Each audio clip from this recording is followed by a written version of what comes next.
Si no viste la primera parte del video, te dejaré el link en el primer comentario. Así fue la política migratoria, en el gobierno de Trujillo. En 1938, en la conferencia de Evian, fue el único país dispuesto a aceptar una cantidad significativa de judíos franceses, con un convenio realizado entre Trujillo y empresarios judíos de la ciudad de Nueva York, donde acordaron el pago de alrededor de $1 millón.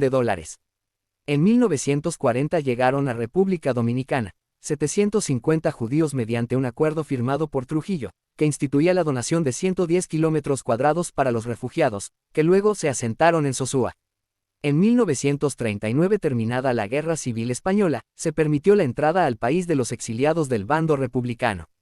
En 1952, Trujillo volvió a España para reunirse con su homólogo Francisco Franco.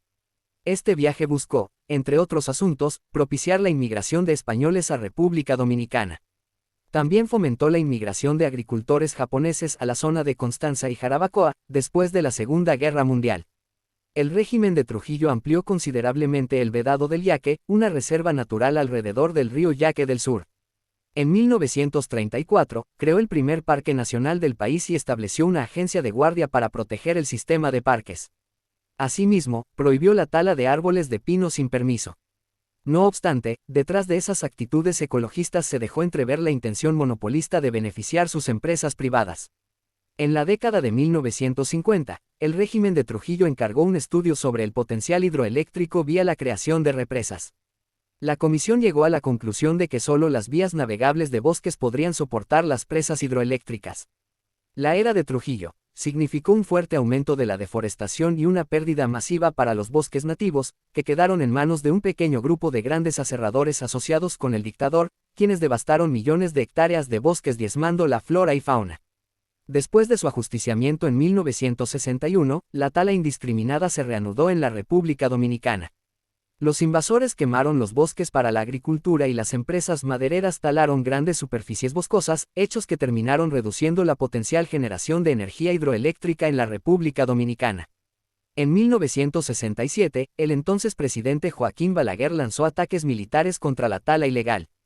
Relaciones con la Iglesia. Desde su segundo año de gobierno, Trujillo procuró obtener el respaldo de la Iglesia Católica y decretó varias medidas en favor de esta.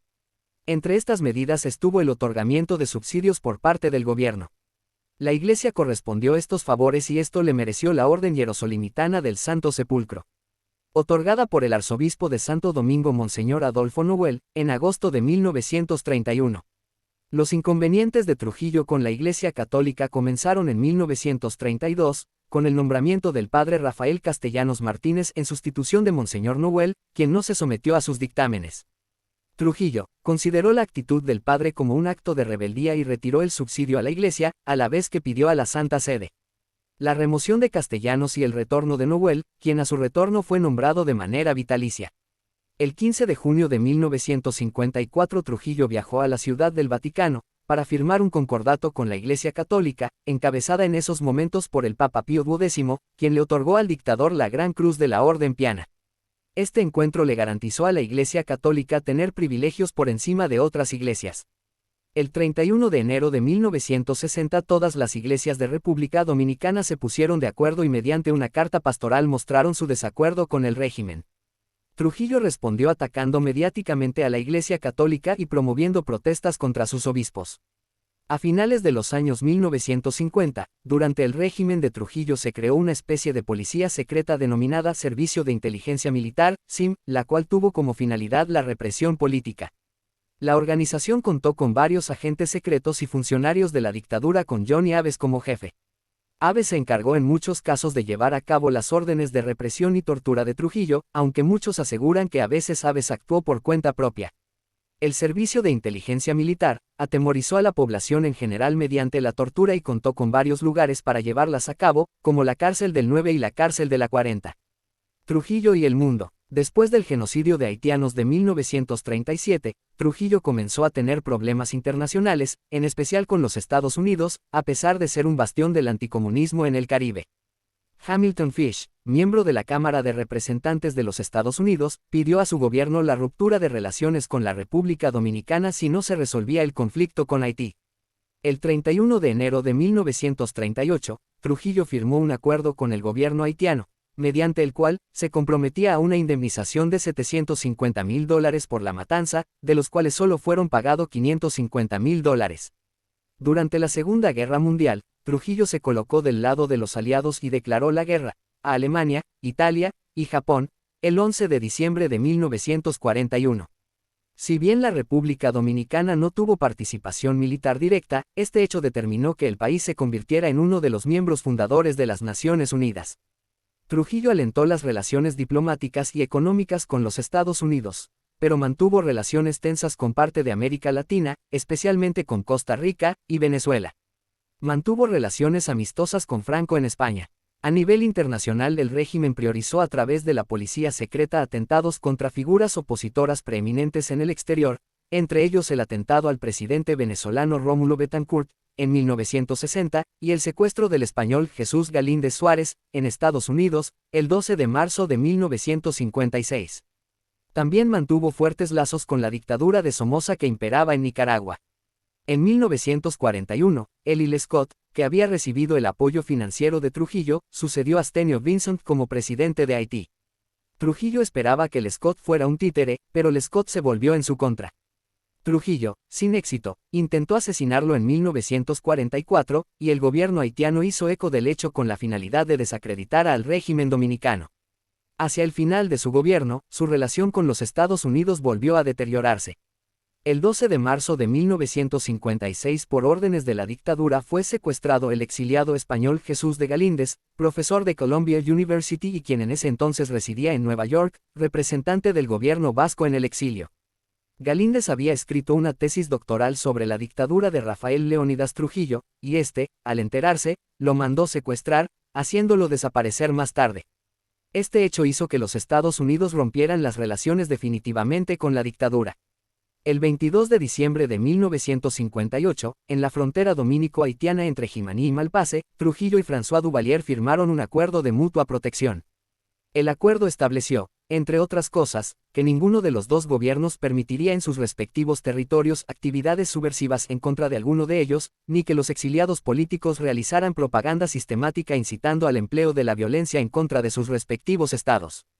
Ese mismo año, cuando Trujillo se dio cuenta de que Fidel Castro estaba ganando terreno, empezó a apoyar al régimen dictatorial de Fulgencio Batista, proveyéndole de dinero, aviones, equipamiento y hombres. Trujillo, convencido de que Batista vencería a Castro, se sorprendió mucho cuando se presentó como un fugitivo, después de ser derrocado.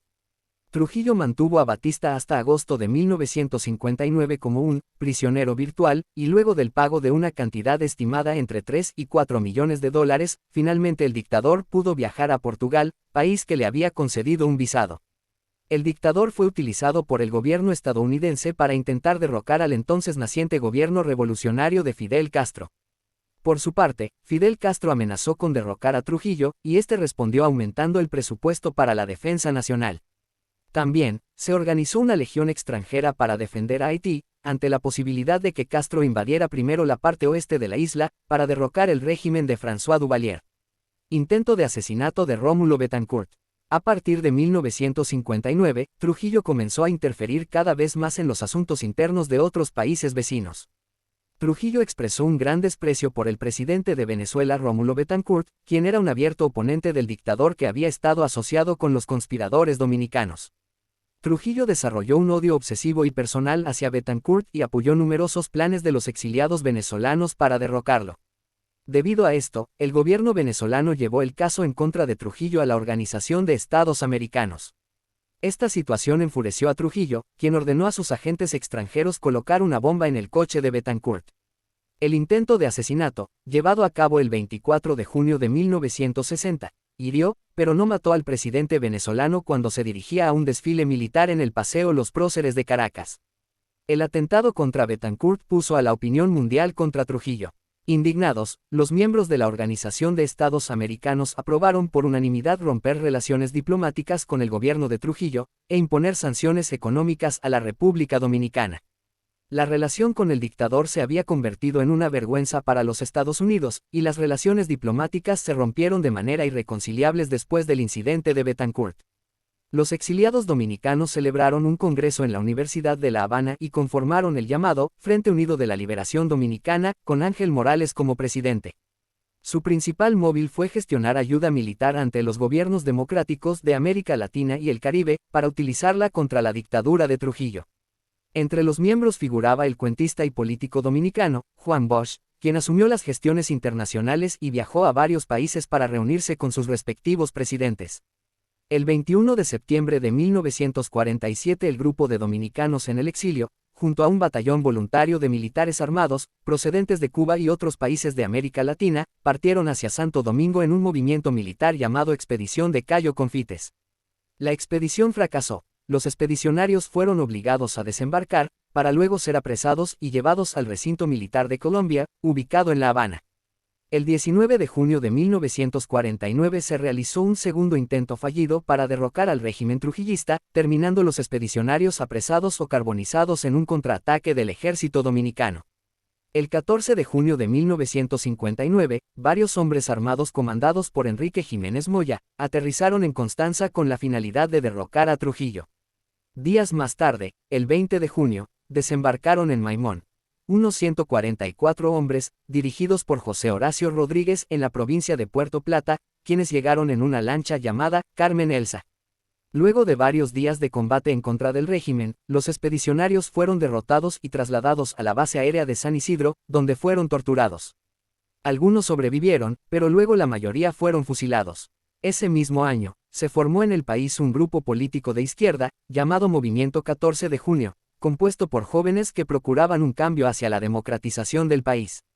El movimiento contó con Manolo Tavares Justo y su esposa Minerva Mirabal como líderes. El régimen de Trujillo se ensañó contra la mayoría de los miembros del grupo, y el Servicio de Inteligencia Militar se encargó de perseguir, encarcelar y torturar a sus miembros. Cuando John Kennedy tomó posesión como presidente de los Estados Unidos el 20 de enero de 1961, ya los planes de la CIA para derrocar a Trujillo estaban en marcha. A pesar de eso, el presidente Kennedy envió al diplomático Robert D. Murphy para que se entrevistara con Trujillo y lo persuadiera de que se retirase del poder. Murphy llegó a Santo Domingo el 15 de abril de 1961, siendo el cuarto y último emisario del gobierno estadounidense que trató de convencer a Trujillo para que se retirara del poder, planteamiento que fue ignorado por el dictador. Para el complot del 30 de mayo, el gobierno de los Estados Unidos ofreció su apoyo en armas y logística a quienes buscaban poner fin a la dictadura, pero no mantuvo su apoyo luego del magnicidio del tirano. Si bien el plan puso fin a la vida de Trujillo, también supuso la muerte de casi todos los involucrados, al quedar aislados sin apoyo internacional. El dictador se había convertido en una vergüenza para los Estados Unidos, situación que se fue haciendo cada vez más tensa a raíz del atentado contra Rómulo Betancourt. El viernes 25 de noviembre de 1960, el brutal asesinato de las tres hermanas Mirabal, Patria, Minerva y María Teresa, opositoras a la dictadura, aumentó aún más el descontento hacia esta.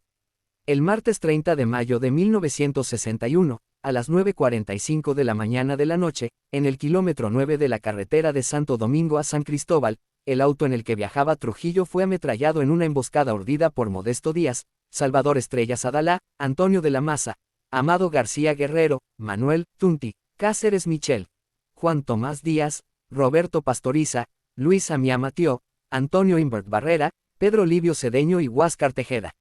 El vehículo recibió más de 60 impactos de bala de diversos calibres, de los cuales 7 impactaron el cuerpo del dictador causándole la muerte. Su chofer, Zacarías de la Cruz, recibió varios impactos, pero no perdió la vida, aunque fue dado por muerto por los ajusticiadores. Esta es la historia del dictador de la República Dominicana, Rafael Leónidas Trujillo, quien gobernó el país a su manera por 31 años.